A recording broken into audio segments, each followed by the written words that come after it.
അപ്പൊ Steffi and Leon എങ്ങനെ പോകുന്നു നിങ്ങളുടെ ഫാമിലി ലൈഫ് ഒക്കെ? സന്തോഷമായിട്ട് പോകുന്നു. നിങ്ങൾ തമ്മിലേ ഒരു പ്രശ്നം വരുമ്പോ വാദിച്ച് ജയിക്കുന്നത് ആരാണ്? വക്കീലാണോ ഡയറക്ടറാണോ? പ്രൊഫഷണലി വാദിച്ച് ജയിക്കും. വീട്ടിൽ നമ്മൾ തന്നെയാണ് വക്കീലും ജഡ്ജിയും ഒക്കെ. ആരാച്ചാരുടെ ആവശ്യം വന്നിട്ടില്ല എങ്കിലും വാദിയും പ്രതിയും ഒക്കെ ഞാൻ തന്നെ ആവാറുണ്ട്. എല്ലാമാണ്. ഈ വീട്ടിലെ സംവിധായകൻ ഉണർന്നു കഴിയുമ്പോൾ നമുക്ക് ഉണ്ടാവുന്ന ബുദ്ധിമുട്ടുകൾ എന്തൊക്കെയാണ്? ഒരു ഭാര്യയ്ക്ക് ഉണ്ടാവുന്ന ബുദ്ധിമുട്ടുകളൊന്നുമില്ല. ഒരു കഥയാണെങ്കിൽ ആ കഥ ഞാനുണ്ടല്ലോ ഒരു 5-6 പ്രാവശ്യം കേൾക്കണം. അപ്പൊ ഇടയ്ക്കിടയ്ക്ക് ചോദിക്കും, ഞാൻ ആ പറഞ്ഞത് നിനക്ക് ഓർമ്മയുണ്ടോ? ഞാനാണ് ഓർത്തിരിക്കുന്ന ആള്. അപ്പൊ എല്ലാം വന്ന് പറയും. കാരണം ഒരു ഇപ്പൊ നൈറ്റാണ് ലേറ്റ് ആയിട്ട് വരികയാണെങ്കിലും വന്നു കഴിയുമ്പോൾ ആ കഥയൊക്കെ എന്നോട് പറഞ്ഞു കഴിയുമ്പോൾ ഞാനത് ഓർത്ത് വെക്കണം. പിന്നെ പിറ്റേ ദിവസം ചോദിക്കും, ഞാൻ ആ പറഞ്ഞ എന്തായിരുന്നു? അപ്പൊ ഇങ്ങനെയുള്ള കാര്യങ്ങളൊക്കെ ഉണ്ട്. അതൊക്കെ ഉള്ളൂ. പക്ഷെ അതൊരു ബുദ്ധിമുട്ടായിട്ട് എനിക്ക് തോന്നിയിട്ടില്ല. പക്ഷെ ഞാൻ ഭയങ്കര എൻജോയ് ചെയ്യുന്നുണ്ട്. ഈ അതായത് എന്തെങ്കിലും സാധനങ്ങൾ എവിടെയെങ്കിലും വെച്ച് കഴിഞ്ഞാൽ ആ ഫ്രെയിമിൽ തന്നെ ആ സാധനം ഇരിക്കണം. അത് അവിടെ നിന്ന് മാറിക്കഴിഞ്ഞാൽ ടെൻഷൻ ആവുന്ന. ഇല്ല, അത് കൂടുതലും ഇവിടാണ്.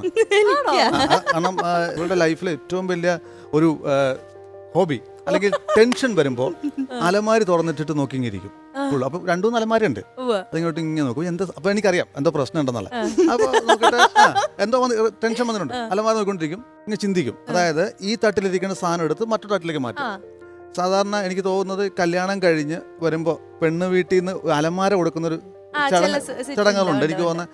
പക്ഷെ ലോകത്ത് ആദ്യമായിട്ട് കല്യാണത്തിന് മുമ്പ് അലമാര കെട്ടാൻ പോകുന്ന ചെക്കൻ്റെ വീട്ടിൽ കൊണ്ട് വെച്ചത് ഇവിടാണ്. അപ്പൊ അതിന്റെ അർത്ഥം ഞാൻ ഇവിടെ തന്നെ ഉണ്ടെന്നുള്ളതായിരിക്കാം.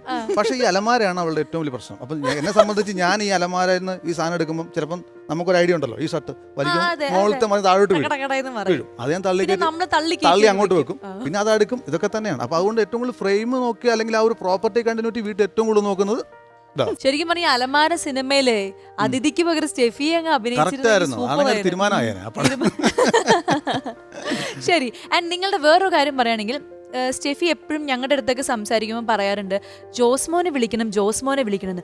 ഞാൻ മനസ്സിൽ വിചാരിച്ചു, ജോസ്മോൻ ആരാണ്? ഇവള് ഏത് സമയം ജോസ്മോനെ വിളിക്കണം? സത്യത്തിൽ ഈ പേരെങ്ങനെ വന്നത് ഞാൻ പറഞ്ഞുതരാം. അത് പറ. ഞങ്ങൾ ഈ ക്രിസ്ത്യൻസിനെ സംബന്ധിച്ച് പള്ളിയിലൊരു പേരിടും. എന്റെ പേര് ജോസഫ് എന്നാണ്. ജോസഫ്. അപ്പൊ എനിക്ക് ഞാൻ പറഞ്ഞ കാര്യം, അപ്പൊ ഇവളുടെ വള്ള പേര് മറിയുന്ന. അതെ, എന്തെങ്കിലും ഞങ്ങൾക്ക് ഉണ്ടാകുന്ന കൊച്ചു ഉണ്ണീശാവണമെന്നൊന്നുമില്ല. ഞാൻ ജോസഫ് മറിയാണ്. അപ്പൊ അങ്ങനെ വന്നപ്പോ ഞാൻ പറഞ്ഞ കാര്യം, നീ എന്നെ ജോസഫ് എന്ന് വിളിച്ചോ, ജോസപ്പു എന്നൊക്കെ വിളിച്ചോ. ഞാൻ പറഞ്ഞു നിന്നെ ഞാൻ മറിയെന്ന് വിളിക്കാം. അപ്പൊ അങ്ങനെ ജോസ്മോനായി മാറി. ജോസാപ്പു ജോസ്മോനായി മാറി. അപ്പൊ ഞാൻ നേരെ ഇവിടെ ജോസ് മോളെ എന്ന് വിളിക്കും. അപ്പൊ അങ്ങനെ ഒരു പക്ഷെ പല സ്ഥലങ്ങളിൽ ഇവൾ ജോസ്മോൻ പറഞ്ഞു ഈ വേർഡ് ചുരുങ്ങിയിട്ട് ദുസ്മൻ എന്നാണ് കേൾക്കുന്നത്. അപ്പോ അതന്നെ ഈ കഴിഞ്ഞ ദിവസം ഒരു സ്ഥലത്ത് പോയി ജോസ്മോൻ അയാൾ ചോദിക്കാൻ ദുസ്മനോ അതാരം. അപ്പോ അങ്ങനെയും പല പ്രശ്നങ്ങളും ഇപ്പൊ എല്ലാം ഉണ്ട്.